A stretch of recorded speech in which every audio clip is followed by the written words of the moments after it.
Hi, I'm Marcus Bronzy, this is How to Kill an Hour, and this is a video about how to stream 8K content. To stream 8K content, you'll need a few things. The first is a decent internet connection, because if you don't have one of those, you're going to struggle to enjoy the full 8K experience. Next is an 8K capable device. Now there's a few of those around, but for this particular video, we reached out to Samsung. We asked them to send over the Q950T 65-inch 8K capable television, and there's a reason I asked them to do that. I'll explain more about that later in the video.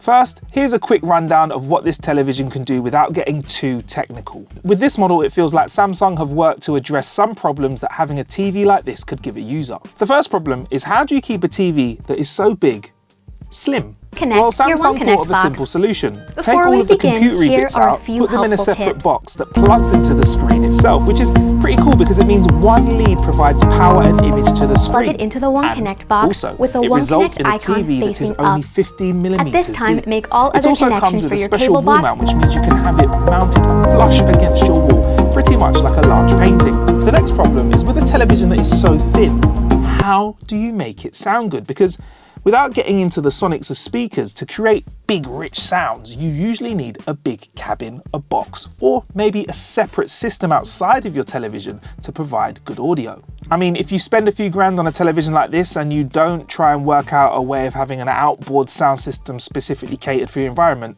I think that's a little bit weird, but hey, each to their own. In case you don't want to invest in a sound system for the Q950TS, it comes with 8 speakers, 4 on the left at the bottom of the screen, 4 at the right at the bottom of the screen, tuned for highs, lows and mids, with a total output of 70 watts. Because the TV is so large, Samsung have created something called object tracking, which moves the sound from the left and the right speakers depending on what's happening on screen. Because the TV is so wide, it's very noticeable.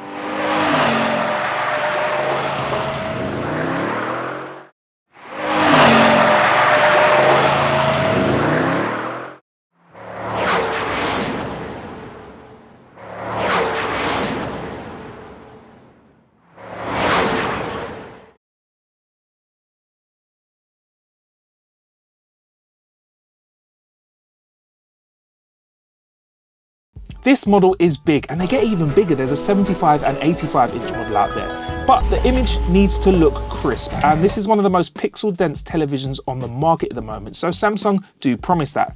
But with regards to 8K quality, we're in a chicken and egg phase at the moment, where yes, there's an increasing amount of 8K footage, but it's not that much. We have quite a bit more 4K footage and of course loads of HD footage. So we're kind of in a situation where we probably have streaming providers going, right, well, are there enough 8K televisions for us to justify streaming at that level? And at the same time, we have the television companies, including Samsung, going, well, if there isn't that much 8K footage out there or 8K streaming resources out there, is there any point in us pushing this as a feature on a television? So I feel like Samsung have come up with something that's quite clever and could bridge that gap for the next year or so whilst we wait for more 8K footage to come online. To solve this, Samsung have incorporated something called AI upscaling. In essence, zoom in, enhance is here. Samsung's AI uses some very special algorithms to work out what's going on in a 4K image or even a smaller image, and try to work out how to blow up that image whilst retaining image quality, which should result in an image that looks better than if you were to just take something that was 4K and stretch it onto a big canvas. So bearing that in mind, we kind of tick the 8K box because you can watch 4K UHD content on Amazon Prime, and using a device like this Samsung television, you can use the AI upscaling to stretch that up to an 8K image. Same goes for Netflix, where it's 4K HDR or something similar. You look for that on specific videos and it will stream those to your Samsung television at that 4K quality, and the AI upscaling will pull that up to an 8K flavor. Now, I know you're here saying, Marcus, how do I stream real 8K footage and how good is it? Well, the answer to that is YouTube. Yeah, that's right. YouTube has the capacity to stream at 8K, and there are a few channels out there that stream wonderfully shot, beautiful 8K imagery.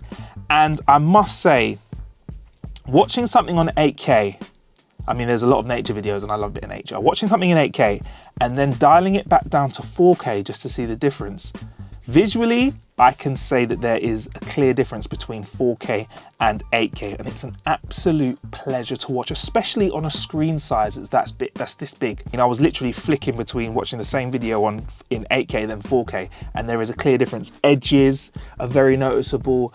I mean, just little bits of detail, like when I was watching nature, like little hairs on animals, little movements of things in the background are so crisp, and it's a great experience, and I can't wait for there to be more 4K. And I hope this has answered the question of how do you watch 8K. Now, like I said, we've got the 8K from YouTube, which is that full kind of quality 8K streaming, and until then we're gonna have to use things like AI upscaling, which I say is rather impressive at the moment as well. If you've got any other questions about streaming 8K, feel free to hit us in the comments and we'll answer those. Make sure you follow us at How to Kill an Hour on all social medias, and I'm at Marcus Bronzy, at MarcusBronzy. Until next time, stay blessed.